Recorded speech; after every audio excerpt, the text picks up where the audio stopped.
Bom, sejam todos bem-vindos. Gente, olha, eu acho que dia dessa turma é todo dia. Quem aqui já passou pela mão de um pediatra? Todo mundo, com certeza, não é? Acho que dessa Sim. geração todo mundo passou por um pediatra.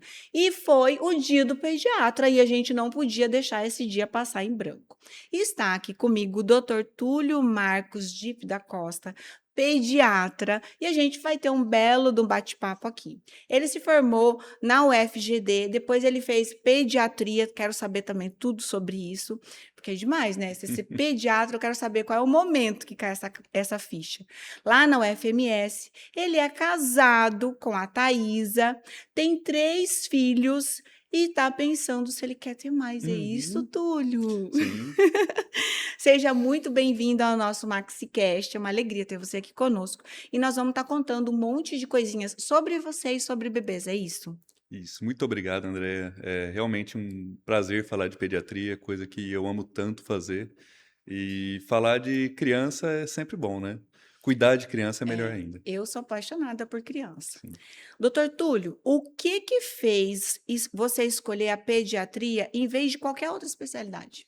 Olha, eu sempre tive muita intimidade, no cuidado com as crianças. É Sempre desde gostei muito, jovem? Assim, você desde que jovem. cuidava dos primos mais novos? Sempre tive essa afinidade maior com as crianças, e isso acabou se aflorando mais quando eu entrei na faculdade, até pensava em fazer psiquiatria antes, e Aham. as coisas foram evoluindo, eu fui vendo, né, a lida com a pediatria, todo esse processo, e na faculdade, ali por volta do terceiro ano, quando eu entrei mesmo na pediatria, que eu tive certeza que eu queria era cuidar de criança. Você acha que é ali na pediatria que os médicos decidem quando você vai, porque você vai passando por diversas áreas, Uhum. né? Como é que funciona isso no coração do médico? Eu acredito que ali, pelo que eu vi meus colegas também, quem não queria, não queria e Aham. decide que não quer pediatria, e aí vai para sua área cirúrgica, sua área clínica aí, porque pediatria não é só cuidar da criança, é cuidar da família, né? Então, assim, muitas vezes os acadêmicos, né, quando veem com as mães desesperadas com os filhos ali, eles já falam, "Pô, isso aqui eu acho que eu não consigo muito bem lidar." E você tem que saber lidar com isso. É. Pediatria não é só cuidar da criança. Você, você concorda que ser pediatra é uma missão Ah, com certeza. e uma vocação? É uma vocação. Você tem que estar pronto para aquilo, né. Você pode ser pediatra sem ter esse pensamento, essa vontade, mas se você quer ser um bom pediatra, acho que a primeira coisa que você tem que ter é simpatia, né. Essa vocação vem da simpatia, de ver os pais, de entender o que os pais estão passando e tentar acolher eles da melhor forma possível. A gente pode dizer que a maior parte dos sintomas da criança está nos pais? Olha, saiu uma Apertei coisa essa. recentemente, né, uma mulher falando até, não sei se você chegou a ver isso: "Ah, porque a criança não fica doente, o que ela tem é reflexo dos pais." Mais Mais ou ou menos, menos. não, não é bem assim. A criança fica doente, o que vai causar são Não, os assim, mas eu vírus, falo as os bactérias, sintomas. mas os sintomas a criança absorve muito sim. Aham. Então, eu tento sempre deixar a mãe tranquila ali, deixar o pai tranquilo, para que eles consigam cuidar da melhor forma possível da doença dos filhos dele. Uhum. Porque quando a gente dá essa segurança, e é o que eu tento passar muito para os meus pacientes e para os pais pais deles, de terem essa segurança. Porque se eles tiverem segurança para cuidar, metade do caminho está feito. Seguindo o que eu estou orientando, a gente tem um caminho trilhado para o sucesso aí da cura da doença. O que mudou na pediatria desde que você formou? Olha, mudou muita coisa. Muita coisa o quê, meu Deus? Você vai deixar as mães loucas desse Tá, jeito? mudou Calma. muito, mudou muito. A pediatria, ela vem num caminho ascendente de informação, né, que os pais começam a se informar melhor, começam a ter um embasamento A melhor, informação está disponível, disponível, mas mas deve ser triado pelo pediatra, certo. né. Você tem muita informação, então você tem que saber utilizar ela. E o pediatra, eu sempre costumo dizer que não pode ser, eh, ah, ter um ego tão grande que, você está indagando minha conduta, não é assim. A gente tem que explicar para os pais. Tem que entender que hoje, com as redes sociais e principalmente mais recentemente com a inteligência artificial, os pais têm um embasamento de conhecimento de Uhum. várias coisas. E a gente tem que saber usar esse conhecimento. Então, assim, o pai vai chegar com uma dúvida, eu vou filtrar essa dúvida dele, do que ele viu, e passar para ele o que é correto. Então a gente tem que ter essa conectividade com os pais e usar a inteligência artificial do nosso lado, né? Ela não é inimiga. A gente tem que usar ela para explicar para o pai o que ele viu e interpretar. Então, assim, o pediatra sempre vai ser necessário, É apesar da porque, inteligência artificial. porque fica aquela dúvida assim, ai, não vou falar, mas eu vi no chat, não é? Exatamente, eu Não vou sempre falo falar. para meus pacientes: fala para mim o que você leu, eu preciso saber o que você está lendo. Aham.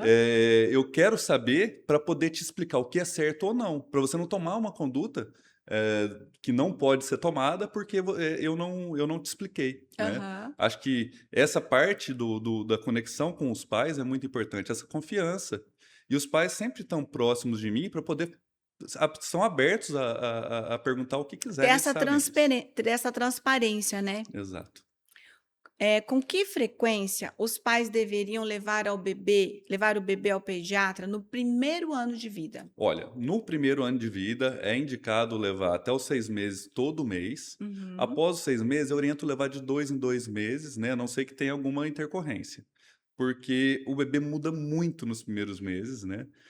Muitas coisas acontecem, vem as cólicas, o crescimento deve ser acompanhado de perto e também a questão da caderneta vacinal, tudo isso deve ser acompanhado de perto. Por isso, todo mês, e após os 6 meses, de 2 em 2 meses. E mesmo depois de um ano, deve ser continuado levando ao pediatra. Muitos pais, fez um ano, fez 2 anos, não precisa levar mais. Precisa, aí que precisa, porque a gente precisa acompanhar como está o crescimento, como está a vacinação, como que está a saúde dessa criança de uma forma integral. E tem equilíbrio, né? Por exemplo, o pediatra do meu filho teve que falar: olha, mãe, agora você tem que levá-lo no urologista. Pois é.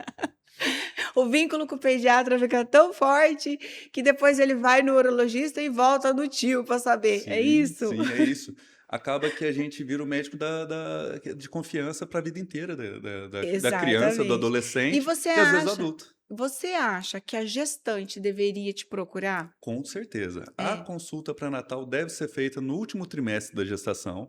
Essa consulta pré-natal é importantíssima, porque aí a gente vê como está a situação vacinal da gestante, a gente vê os riscos que tem essa gestante com relação ao parto, com relação à parte neonatal também, depois que o bebê nasce, e isso diminui muito o índice de mortalidade perinatal, né? Que é Gente, aquela olha que dica mortalidade. incrível. É, Então, repete para nós, doutor. Quando a gestante deve buscar A o pediatra? partir da 32ª semana, se tiver tudo bem, ou 28ª, se for uma gestação de risco, a gestante deve buscar o pediatra para diminuir a chance de óbito perinatal, ou no parto, ou logo depois do parto. Importante, o pediatra já está conhecendo essa Sim. figurinha que vem E vindo, tirando né? que aí você já tem aquela ligação, né? O Você vínculo. já faz o vínculo ali. E eu Uhum. vejo muito isso. E muitos pais falam, nossa, ainda bem que a gente fez isso, porque muitas vezes o pediatra é colocado de escanteio nessa hora, né? Chama o obstetra, paga o fotógrafo, mas o pediatra não. E, putz, a gente é importante E é nessa fase verdade. também. Chama a marketing, o mídia, já tá Exato. tudo junto,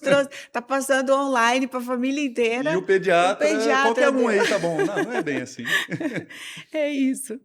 Qual dúvida que mais aparece para você na consulta daquela mãe e daquele pai na primeira viagem? Olha, do modo geral, a principal dúvida é: eu estou fazendo tudo certo? Tem alguma coisa Eu que sou eu uma estou boa fazendo de mãe e um errado? bom pai, é isso? Exatamente, porque é navegar por um mar desconhecido. É a primeira vez que você tem uma vida na sua mão que depende de você para tudo. Isso é assustador. Isso foi É. assustador para mim, que sou pediatra, minha esposa é enfermeira pediátrica, E e já foi tem 3, já assustador. quer o E ela, quarto. e ela quer mais um, e eu vou aceitar ela. Foi seduzido pelos Fui. bebês, eles são bonitinhos São demais, né? demais. E aí você vê Ah. crescendo, assim, já tá com 3 anos, meu mais novo, Gente, e você já depois fala, você vê eles mais velhos, você fala assim: "Cara, como eles são lindos, por que que eu não por que que eu fiz tive mais? mais?". Não pode perder essa oportunidade. Existe uma idade ideal para introduzir eu quero falar disso separado em 3 pontos, porque eu acho bem Uhum. importante você deixar claro. Primeiro, existe uma idade ideal para você introduzir a alimentação? Sim, a alimentação deve ser introduzida a partir dos 6 meses, a não ser que o bebê não tenha sinais de prontidão, Uhum. né? Ele precisa estar sentando. São 5 sinais de prontidão que o bebê necessita ter para que inicie a introdução 5 alimentar. sinais. Quais são esses Ele sinais? precisa estar com interesse pela alimentação dos pais, Uhum, quer tá? pegar já, Quer quer pôr na pegar, já quer boca. ir. Aham. Ele precisa estar sentando com o mínimo apoio, né? Que é apoiando nas Uhum, mãos. Ele precisa ter sustentação cervical, né? Uma sustentação axial, já ter a postura para não engasgar. A maioria das coisas estão uhum, relacionadas a esse engasgo. Ele precisa ter 6 meses, tá? uhum. E o bebê precisa estar pegando as coisas e levando à boca, Entendi. tá? E quando a mãe como é que você, percebe, por exemplo, a mãe já vai voltar a trabalhar? Tipo, tem mãe com 4 meses volta. Como que você lida com os seus bebês? Para uma mãe que já vai com 4 meses, ela tem que voltar para o trabalho. Olha, isso é muito delicado, É? porque eu acredito que é a parte mais difícil que a mãe pode passar é essa volta tão cedo ao trabalho, principalmente quando o bebê está em aleitamento materno exclusivo. Uhum. Então, eu oriento bem, né, como adaptar já antes Começa desse a reinício, preparar antes. preparar de como ofertar o leite, de como armazenar, como descongelar, ou se for fórmula também, de como vai Uhum. fazer. Deixo bem orientada, né?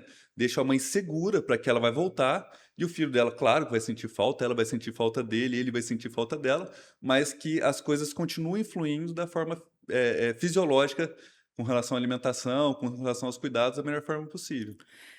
Agora, por que que eu quis dividir? Porque aqui eu tenho visto que é um verdadeiro desafio para os jovens de hoje.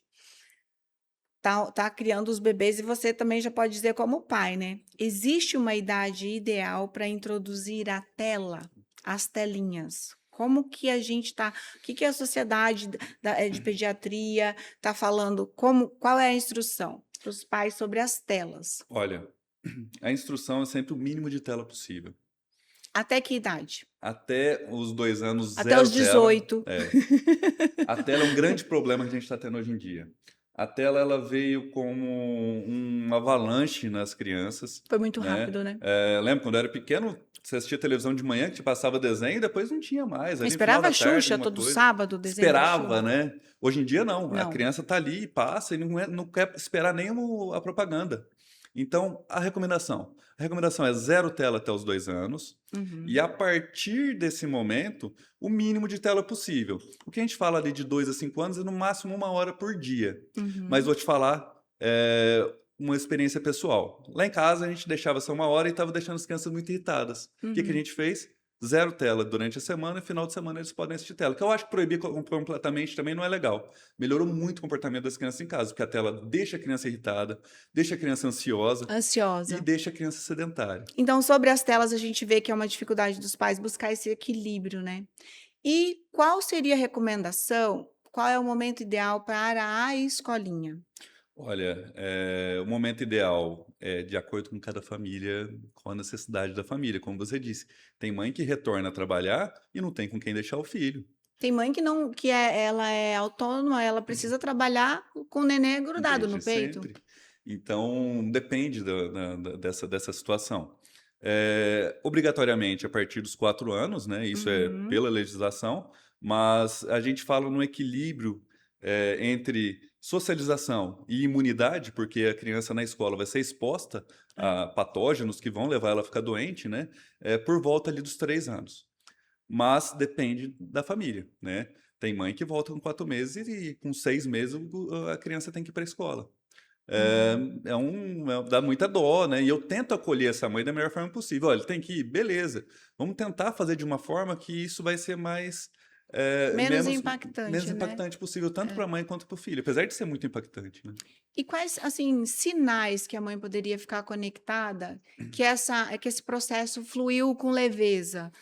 Olha, com o tempo a criança vai deixar de ter resistência para ir para a escola, porque de início Então, vai ter ter. resistência é normal. Ter resistência é completamente normal. Mas aí Uhum, ela vai aceitando melhor, né? Ir para a escola, entende que ali vai ser um lugar tranquilo. E é importante a mãe até ter essa leitura, porque uhum. isso pode levar a mãe a entender que aquele lugar não está sendo legal para o filho Sim. dela, né? Por exemplo, se e a febre, muita febre, como que vai aí a gente olha, vai ser imunidade ou vai ser porque tem criança que é dengue, aí aparece de tudo. Vai se chegar no balcão da farmácia então, E como que o é? balconista já, O já balconista já já judia. judia. Mas não, vai ficar doente, a grande maioria das crianças elas vão ficar doentes. É fato que vai adoecer, não significa que essa criança não está sendo bem não está aceitando bem o processo da escola. Exatamente, não quer dizer que a escola está sendo omissa, que a escola está faltando com cuidado com essa criança, porque ela vai estar exposta a patógenos de outras crianças, e se Uhum. você já viu uma creche, como é que é? Sim, É nariz escorrendo, pega um brinquedo, põe na boca, vai, o outro pega o brinquedo, põe na boca, é impossível das professoras controlarem isso. uhum, Então o que sim. que a gente faz? A gente observa, a gente orienta, restringir as crianças de frequentarem a creche em caso de febre, em caso de doença transmissível, e reza, porque é complicado. Vai ficar Vai. dodói. Mas por um lado é bom que já fica tudo imunizado, né, Já. Não, doutor? exatamente. As crianças que entram na escola, cedo, elas acabam criando essa A cicatriz imunidade, imunológica ali, essa casca, e ficam menos doentes no futuro, se forem bem conduzidas, claro. se bem assistidas, né, Uhum. para passar por essa fase, mas não é fácil isso aí não, viu. Não.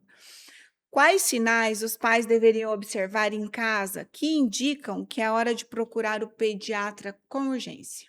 Olha, são vários sinais que a gente vai ter nesse caso, né, mas os principais são: se a criança está prostrada, se ela está parada, não está ativa, está derrubada mesmo quando não está com febre, porque na febre é normal ela estar Ô, assim. cuidado, doutor, eu cheguei com o Gabriel no hospital e ele estava dormindo. Cuidado, então calma. Eu chegava no berço, ergui o Ah, braço sim, dele assim, aí virei de um lado, ele virei do só queria outro. dormir. Não, ele só queria dormir e ele tinha dificuldade de dormir, eu catei ele, não tive, cheguei de camisola no hospital. Desespero. É, então eu acho assim, vamos retomar, o que que é prostrado? Prostrada é a criança que está acordada, né, Acordada, ou uma sonolência em excesso mesmo, né, você vê que uhum, aquela criança não está no só quer estado dormir, normal. só quer E é o que eu dormir. sempre falo, e minha esposa nunca deixa esquecer, a gente tem que levar em consideração toda a queixa da mãe, porque quem conhece o filho é a mãe. Isso. Então, por mais que você fale que o Gabriel estava, dormindo, você viu que ele não estava no normal dele Não, ali, não já estava normal, desesperou. ele tem maior dificuldade de dormir, de repente ele dorme do nada, você já Pelo fica antena. sim, pelo não, tá em dúvida, leva para pronto-socorro. Veja também se a criança tem esforço respiratório, se a criança está puxando a barriguinha para respirar, Uhum. respirando muito rápido, tá gemente, né? Se essa criança não está aceitando tomar água e não está fazendo xixi, por exemplo, pode estar O desidratada. xixi é um ponto muito importante, você considera? Muito importante. Porque a criança que não está fazendo xixi, aí já liga no sinal de alerta. Opa, se ela não está fazendo xixi é porque ou ela está tomando pouca água, ou a água que ela está tomando não está sendo suficiente para lidar com os conflitos. Às vezes está com uma febre que está desidratando. E a desidratação é o que às vezes vira uma bola de neve para piorar todo o quadro clínico da criança. Entendi. Ah, mas você sabe que eu tô aqui conversando com você, lembrando os apuros que eu já passei, Todo e mundo não é passa. não é E as brincadeira. mães falam muito, né, que o É. portal da minha clínica ali é o que salva as crianças, porque tá ruim em casa, chega ali, a criança ressuscita. Pediatra é que nem TI, ele tem que estar por perto para dar tudo Aham, certo. exatamente. Eu tô com medo de alguém sequestrar ou colocar em casa, porque chega ali perto de mim, melhora. É isso mesmo. E aí também vem um desafio seu, né, pessoal. Como lidar? Conta para mim, assim, não está no script, mas como que você lida com o Túlio, o doutor Túlio pediatra, que precisa estar presente, e o Túlio, pai de 3, esposo, né? Olha, essas pessoas elas, são a mesma pessoa. Não adianta, eu sou pediatra 24 horas por dia. Uhum. Eu estou disponível para meus pacientes, principalmente em casos de urgência, né? E acontece muito, né? Essa semana, por exemplo, fui na clínica, era 10 horas da noite, fui abrir a clínica para atender uma mãe que estava desesperada, porque é assim. E Uhum. meu celular eu estou sempre respondendo no WhatsApp. Aham. Isso vai de acordo com o pediatra, né? O que ele propõe e o que ele combina com os pacientes. Mas o que eu combino é certo. É mais uma história construída mesmo com a Construída, família. exatamente. Eu fui moldando a minha forma de fazer a pediatria porque pelo que eu acredito. E eu acredito que o WhatsApp vem, quando usado com sapiência, para ajudar muito as mães, principalmente essas mães de Uhum. primeira viagem. Você está em casa, o seu filho está respirando, ele faz uma pausa e volta a respirar mais rápido, faz uma pausa, o que é normal do recém-nascido fazer. A mãe já não sabe se o filho está morrendo, se está tudo bem. Ela É. filma, manda para mim e eu oriento. Claro que essa orientação deve ser feita com muito cuidado. Não vou orientar coisas da criança que pode estar mais grave, né? Mas ajuda muito a mãe que está desesperada ali e não sabe naquele momento como conduzir. Então eu acho que o médico pediatra, a esposa também é pediatra por tabela. É. Com certeza. E aí a minha esposa me ajuda muito nisso, ainda mais que Aham. ela tem essa parte clínica também, por É ser igual você enfermeira falou que ela pediátrica, é da né? área da saúde, Da área da né? saúde, e a gente montou a clínica para trabalhar junto, né? Ela faz a parte da enfermagem, eu faço a parte médica, e a gente anda junto, e acaba que os nossos filhos também fazem parte da clínica ali, montamos um tanto de brinquedo também para eles ficarem juntos. Olha, não existe esse negócio, essa é a minha opinião. Não existe esse negócio de que isso é a área profissional, isso é do seu. É uma pessoa É só. uma pessoa É só. uma pessoa só. Então, por isso que tem que fazer o que ama, né? Exatamente. E até as crianças lá em casa já entendem essa nossa vocação, Aham. minha e da mãe deles. Então, ó, tem que ir para a clínica agora que vamos atender um paciente fora de hora. Não tem com quem deixar eles, que é a nossa família é de Leva fora. junto. Vai junto. E aí fica na clínica. Eu montei a clínica para isso. Para que a família seja. Inclusive, a minha clínica a gente usa ali, cuidando de cada paciente como se fosse parte da nossa família. Porque é. Porque a Ai, gente gente, todo mundo vai abraça querer ir mesmo. no pediatra. Gente, olha, não sei não. Depois você vai deixar seu contato aqui. Quero ver esse consultório, vai virar uma loucura. Qual o maior mito da pediatria que você precisa desmentir no consultório? Olha, são vários mitos, né?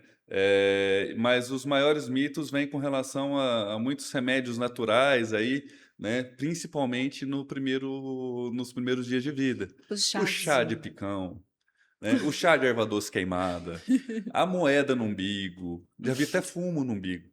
Oh, meu Fumo, Deus. Ainda massa, bem que Deus cuida. mas existem riscos relacionados a isto, né? E eu respeito muito, né, a tradição e a sabedoria dos avós, mas a gente tem que saber como lidar com isso, Tem que lidar com com segurança. E segurança, aí você vai exatamente. tomando isso, você vai conversando com as mães, que geralmente as avós, todo mundo, principalmente quando é mãe de primeira viagem, todo mundo é mãe junto, né? Uhum. E a gente precisa lidar com isso. Mas então, os maiores mitos que você encontra na pediatria são relacionados ao dá isso que é bom, dá isso que Sim, eu fiz, como que é? sim. Eu fiz com meu filho não morreu, né? Tá todo mundo aí, tá forte, tá Mas cheio de trauma, né? Tá todo. Eu dei leite com farinha para engordar dei e, mel. né? E agora tá todo mundo manjado, é tipo É. isso. A gente. Gente, eu, Andréia, farmacêutica, dei um AS pro Olha Gabriel isso. quando ele tinha 5 meses. Ele ficou 3 dias internado porque ele é alérgico. Meu Mas a minha Deus. mãe, não tô querendo culpar minha mãe, ela sabe disso, mas tô dizendo assim, como é uma coisa sutil isso. Sim. Não me toquei como farmacêutica, a única coisa que Você eu era vi. mãe. Não, eu tava Você não assim, era você farmacêutica vai naquele dar um momento. chazinho, filho, olha isso aqui, ó. O rosinha, eu lembrei, na hora que falou do AS, eu lembrei daquele rosinha gostoso, Uhum. que realmente eu recebi, minha mãe dava. Fui e fiz isso com ele, ele é alérgico. Quase matei o menino, gente do céu. Nossa. Então, assim, esses mitos realmente a gente tem que olhar com muita seriedade. Febre. Ai, eu adoro falar disso daqui. Peraí, faltou. Vacina atrasada faz mal? Sim, vacina atrasada faz mal para a família, faz mal para a comunidade. A vacina é muito importante para proteger não só o seu filho, mas todas as crianças e a população que está em volta do seu filho. Porque a gente está vendo até o ressurgimento de doenças que já estavam praticamente acabadas por conta dessa vacinação. Então, eu costumo dizer que o que é evitável deve ser evitado. Porque depois, se o seu filho tem alguma doença grave que poderia ser evitada com a vacinação, aí o que vem de culpa nos pais é inexplicável, né? É. Quando uma criança ela tá com a caderneta em atraso, o que que a mãe deve fazer? Olha, aí ela deve buscar o pediatra para ser orientado o que deve ser feito. E uma coisa muito importante: a caderneta em atraso, a criança não vai ter que recomeçar a vacinação do zero. Ela vai apenas fazer os reforços das vacinas que já foram feitas. Então a mãe às vezes tem medo, vai ter que vacinar tudo de novo. Não, não vai. Apenas É. vai completar a caderneta. Febre é sempre motivo de preocupação ou os pais tendem. Peraí, deixa eu ver. Febre é sempre motivo de preocupação ou os pais tendem a se assustar além da conta? Olha, a febre assusta um pouco além do que deveria assustar.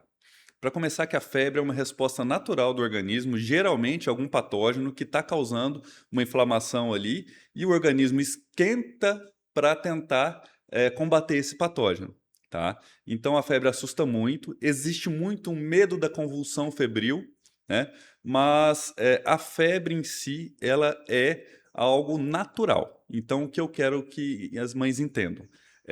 Se o seu filho está com febre, você deve medicar apenas se ele estiver prostrado, se ele estiver sem se alimentar, se ele estiver caidinho ali durante aquele momento, tá? Só a temperatura não é motivo para tratar. A gente não trata o termômetro, a gente trata a criança. A criança está com 38,5, 39 e está brincando, está correndo, vida que segue. Agora, se a criança está com essa temperatura e está prostrada, deitadinha, aquela questão que eu falei que a criança, a mãe sabe, né, que não está no normal dela, aí você medica. Com relação à convulsão febril, ela acontece geralmente quando a gente tem um aumento muito súbito da temperatura. Então você não consegue ver que temperatura está. E é comprovado, devido a estudos já antigos já, que se você der o antitérmico de horário para sua criança, ou se você deixar para dar o antitérmico só quando tiver febre, o risco de convulsão febril é o mesmo. Então, assim, de certa forma é até ruim, né? Porque não tem o que ser feito. Mas isso explica que você não deve medicar para a febre porque acha que vai começar a subir. A febre é um parâmetro importante para o pediatra saber como que a criança está e quantas vezes teve febre, com que tipo de infecção que eu estou lidando. Outra coisa interessante, uma das doenças que mais dá uma febre alta, que prostra, que deixa a criança abatida, é o exantema súbito, por exemplo, que é uma doença causada pelo herpes vírus, 6 ou 7, uma doença autolimitada, uma doença benigna, né, de certa forma, que tem baixíssimo índice de complicação e que passa, acaba e a criança fica bem logo Se depois. tiver febre. Se você vai lá e tira a Exato. febre, né? Exato, aí você pode até postergar um pouquinho isso. Mas Exatamente. trata a criança, está com febre e está prostrado, dá o remédio. Remédio caseiro e chá. A gente já falou disso, mas o Uhum. que é mito e o que realmente pode ajudar? Olha, a gente tem que entender que muitas das medicações que a gente usa hoje foram buscadas dessa tradição antiga aí dos chás, né, dos remédios caseiros que os antigos usavam quando não tinha mais nada a ser dado. A origem dos medicamentos Exato. vem das plantas. Exatamente, vem dessa sabedoria, né? Não tinha Max Popular em todo lugar Lá ali, muitos anos depois ela muitos anos depois que foi via farmácia. Então, essa sabedoria deve ser valorizada. Mas a gente tem que entender que os remédios hoje é como se a gente pegasse esses extratos, né, concentrasse e fornecesse para a criança ali, né, para o paciente. Então, deve ser orientado pelo pediatra, né? Deve ser passado o pediatra o que você está dando, o pediatra vê, porque esse chá pode ter alguma contraindicação, pode ter alguma interação com, com a medicação que vai estar sendo dada. E também, outra coisa importante, é que se não tiver problema, dá o chá para a criança, a avó vai ficar feliz. É, A criança também, aquele chá quentinho, pode dar um certo conforto maior para claro. ela. Então, assim, o cuidado da avó, né? Não vamos tirar o É. cuidado da avó. Uma coisa que a gente precisa ficar agregando aqui, atenta ao chá, é a origem do chá. Exatamente. Porque o chá pode trazer pode trazer coliformes fecais, Exato. pode trazer um monte de impurezas. A medicação, ela é importante porque ela já está pura, como se a gente chegasse na essência, né? Na chavinha que vai ali fechar só para tirar aquele sintoma da doença. E tem um caso muito importante, né? Que é o seguinte: esse caso ficou famoso que o recém-nascido tinha icterícia, né? Icterícia só se trata com luz, né? Com a fototerapia, não se trata icterícia com chá. Foi pego esse picão da calçada ali, né, de um lugar que estava contaminado, fez o banho de picão na criança. Esse banho de picão contaminado infectou o umbigo da criança, que é uma porta de entrada para bactérias, aberto, né? Por mais que você higienize tudo, você tem que tomar cuidado com esse umbigo. E a criança teve sepsis, foi para UTI e faleceu, devido ao banho de chá de picão. Então, é muito sério isso. Na nossa região tem muito agrotóxico. Exato. Então, a gente precisa ficar muito ligado. As plantinhas, elas são benéficas, tá tudo certo, mas aqui na nossa região tá no ar isso, né? Então, a Uhum. gente tem que ter muito cuidado com esses chazinhos, já aproveitando a farmacêutica aqui Sim. junto com o pediatra. Qual foi o caso mais marcante da sua carreira? Aquele que você carrega assim até hoje, no seu coração. Consegue contar para nós? Consigo. Olha, esse caso é marcante em vários âmbitos. Eu estava no sexto ano de faculdade e internou uma criança com otite de repetição. Ela tinha otites de repetição, Mas evoluiu. então, no sexto ano, você não era o pediatra ainda. Não era pediatra ainda, mas Tava na esse decisão, foi aquele que já, não, pegou. eu já tinha Ah, já tinha decidido. certeza que era pediatra. Tanto é que esse paciente Eu nem precisava de estar mais na UTI a hora que ele estava lá, mas eu Mas foi gostava. você. Eu ficava na UTI lá, ficava com o Dr. Paulo, que foi meu mentor assim nessa parte de decidir a pediatria, e gostava de ficar ali para absorver tudo que eu tinha para absorver. E esse paciente, um paciente que ele tinha otite de repetição, ele evoluiu com a mastoidite e meningite devido a essas Nossa, otites. Tanto é que na meninge dele tinha pus até, tá? E muito ele, sério. muito sério, um caso muito sério, a criança chegou em coma e, posso recomeçar? Pode se Eu vou quiser. tentar resumir um pouco, porque senão Tá, vai ficar muito longo, tá, então vai tá? lá. Qual que foi o caso? Conta pra nós. O caso que mais me marcou e que eu trago ele, né, pensando sempre para ser o melhor possível para os meus pacientes, é um caso de uma criança que chegou em coma devido a otites de repetição, coisa simples, né? Uhum. Mas infeccionou tanto que evoluiu para uma meningite. E essa criança chegou em coma na UTI, dada como um caso dificílimo ali de reverter. E essa criança, a gente ficou em cima, trabalhou bastante, junto com o otorrino, drenou, fez um trabalho muito grande em cima dela, de dias e dias, e essa criança conseguiu, né? E isso é a beleza da pediatria. A criança responde ao tratamento. Essa parte dessa plasticidade que a criança consegue melhorar tão rápido e tão bem. Essa criança, depois de uma semana, e com a antibiótico terapia certa e todo aquele cuidado, começou a melhorar, começou a conversar, ela começou a se mexer e ficou uma criança praticamente normal, assim, com relação às capacidades físicas e cognitivas logo depois do tratamento. E uma coisa interessante desse caso também, né, é que essa criança depois foi para a enfermaria, né, e tinha acabado de chegar a minha esposa que fazia Aham, enfermeira. enfermeira, né, ela tinha acabado de vir para Dourados para um concurso, para assumir o Ai, que concurso. E aí essa lindo. criança foi para a enfermaria e eu estava na UTI, mas eu ia na enfermaria ver a criança porque eu queria que essa criança ficasse bem mesmo, queria. Aham. E aí ali eu conheci minha esposa por conta Olha dessa que criança. Então, sonho. assim, como eu falo, foi um Ai, que caso que me marcou lindo. em vários âmbitos. E ela falou assim: Nossa, ele é tão interessado, né? Ela falou para mim um dia assim: Nossa, você devia fazer pediatria. Eu falei: Eu vou fazer. E aí a gente começou a conversar e daí surgiu a família Ah, inteira. é a ambiência, né? Olha só. Por isso Sim, que ninguém reclama que o doutor não sai do consultório. exato. Que lindo isso. E agora vou falar dos pais. Como é lidar com pais ansiosos, principalmente depois da internet e do Dr. Google ChatGPT? Sim, olha, esse é um desafio, mas eu acho que quando vem pai, vem ansiedade junto, Uhum. como eu já disse, né? E mãe, acho que entra umas 3 vezes na fila, né? Muito. Mas é Ansiedade. aquilo. Agora, você tem um ser dependendo de você. Tudo que você faz é para aquele ser. É. Eu costumo falar que minha vida era uma antes de ter filho e virou outra Não, na completamente verdade, a gente diferente. não se conhece antes de ter tido filho. Não, É você depois que você teve filho. Você fala, exatamente. ah, Eu isso penso, você. o que que eu fazia antes de ter filho? Porque não faz É, sentido. E o que é a vida, né? Sem ter esses bichinhos exatamente. pra gente cuidar, Coisinha, é mas. bom, né? Ai, eu, eu sou suspeita, mas meus filhos são maravilhosos. Meus filhos são lindos, maravilhosos. Eu acho, a coruja, eu falo pro meu marido, a coruja gava o touro. Não Sim. é já uma expressão? Mas aí, agora, chegando o chat e a inteligência artificial, a gente tem que saber usar ela a nosso favor. O pai vai vir com o conhecimento. A gente tem que saber lapidar esse conhecimento, filtrar ele e passar para o pai uma resposta que ele vai entender o que que é certo daquilo, o que que é equivocado, porque o chat se equivoca, né? A gente Muito, gente, nunca muito. vai. Atenção, É, tá tudo muito no início ainda. Tem muita coisa que ele traz errado, porque na verdade o chat a gente não imagina, mas ele não pensa, ele traz possíveis diálogos parecidos que vão responder a sua pergunta. Olha o exatamente. perigo É um disso. perigo. E o pediatra tem que estar aberto a responder isso. Sim, Eu falo que eu tento lidar com o mínimo de conflito possível com os pais, para eles responder de uma forma mais suave, para eles entenderem que eu não estou indo contra o que eles estão fazendo, né?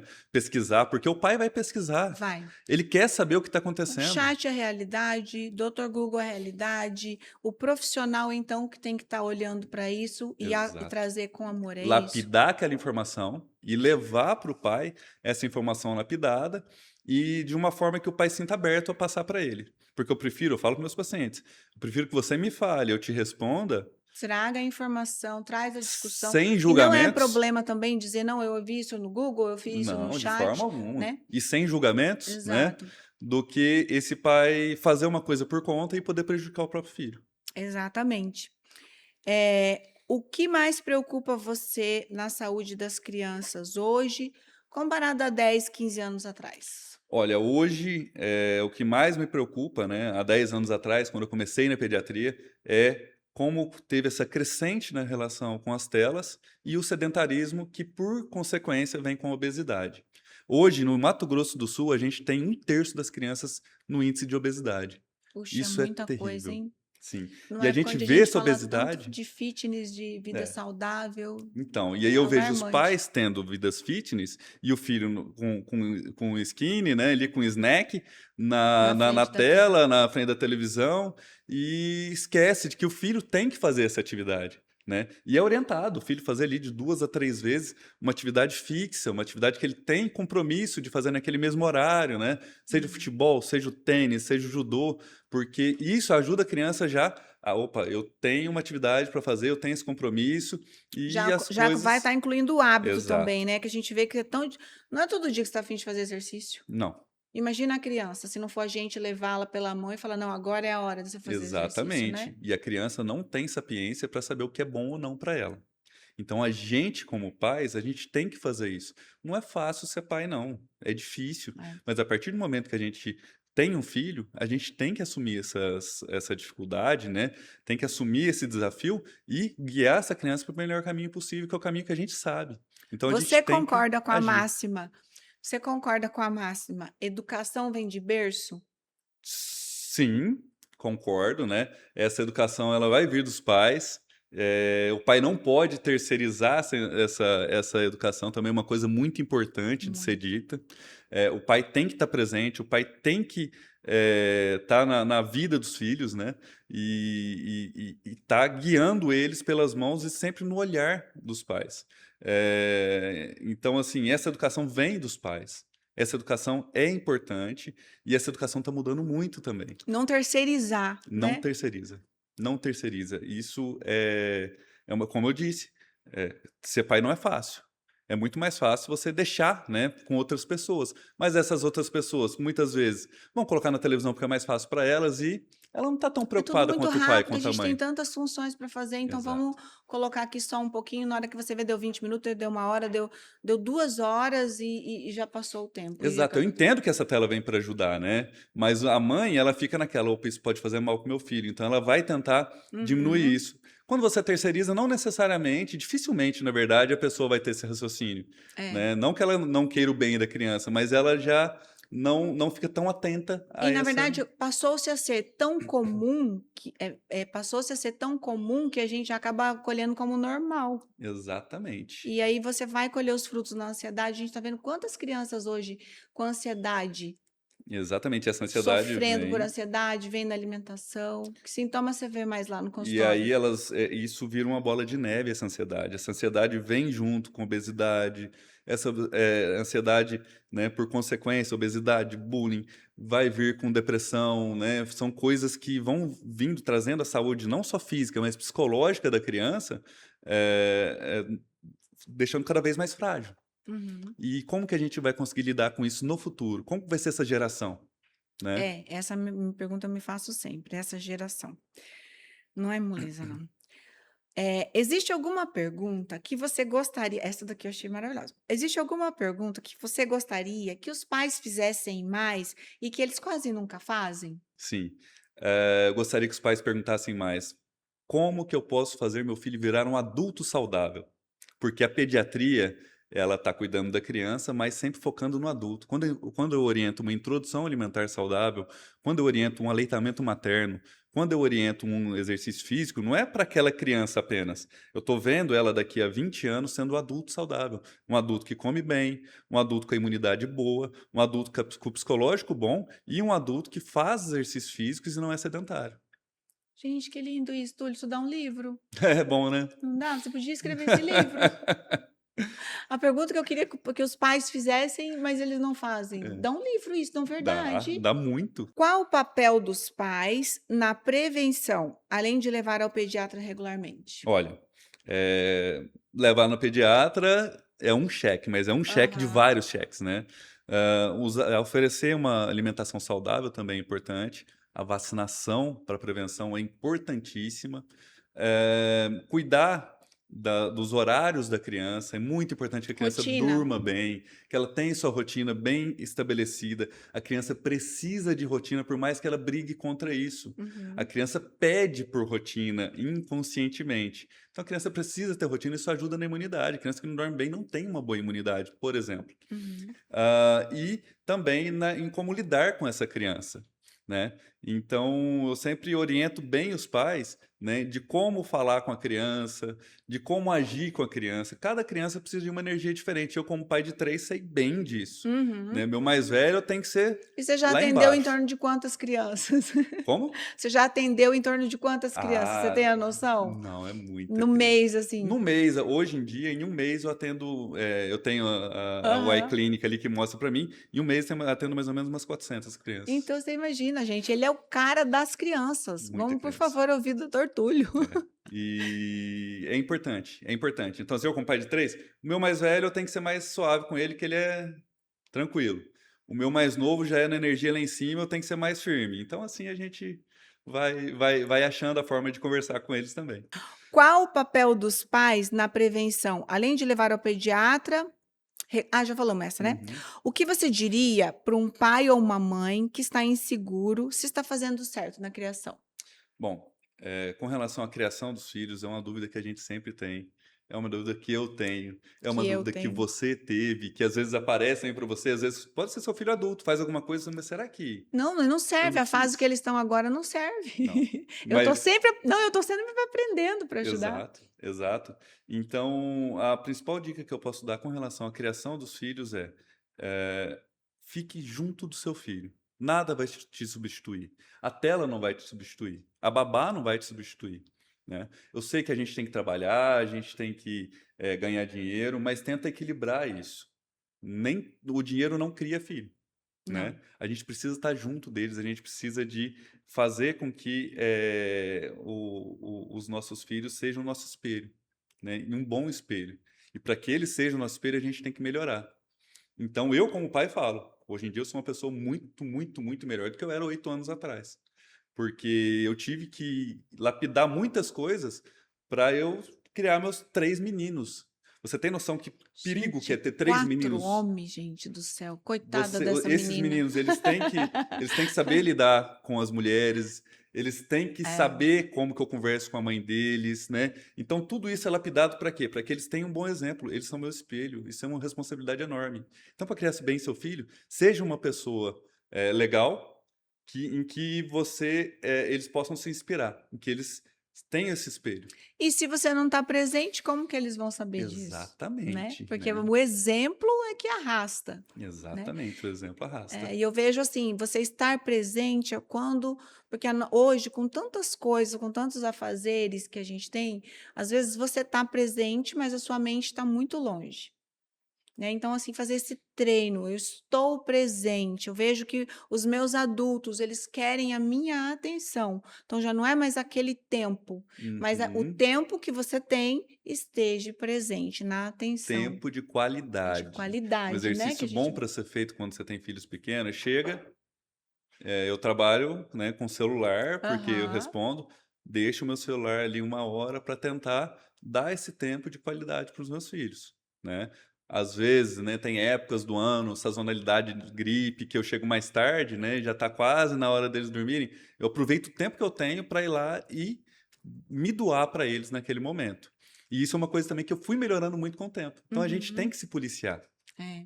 Se você pudesse deixar um único conselho para todo pai e mãe, qual seria? O conselho que eu posso dar é que seu filho não precisa de pais perfeitos. Ele precisa de pais presentes. Eu sei que é difícil, eu sei que demanda. E uma frase que eu gosto muito de utilizar, para a gente ter noção da dimensão disso. Hoje, com os filhos pequenos, os dias são longos, mas os anos são curtos. quando você olha para trás, tudo passou muito rápido. É, E eu sei que é difícil, e passa mas rápido. passa muito rápido. Então, quando você olha para trás, o seu filho já está grande, já está se formando, e você daria a vida para voltar ali uma horinha para ver eles pequenos se abraçando de novo na hora que você chega do trabalho. E é dolorido isso, hein? É gostoso, É cada gostoso. fase é gostosa, mas passa muito rápido. Para quem quiser acompanhar você, essa graça do Dr. Túlio, gente, se ele tivesse chegando agora, eu fosse ter meus nenês, você estava enrolado, Túlio. Você ia pegar todos.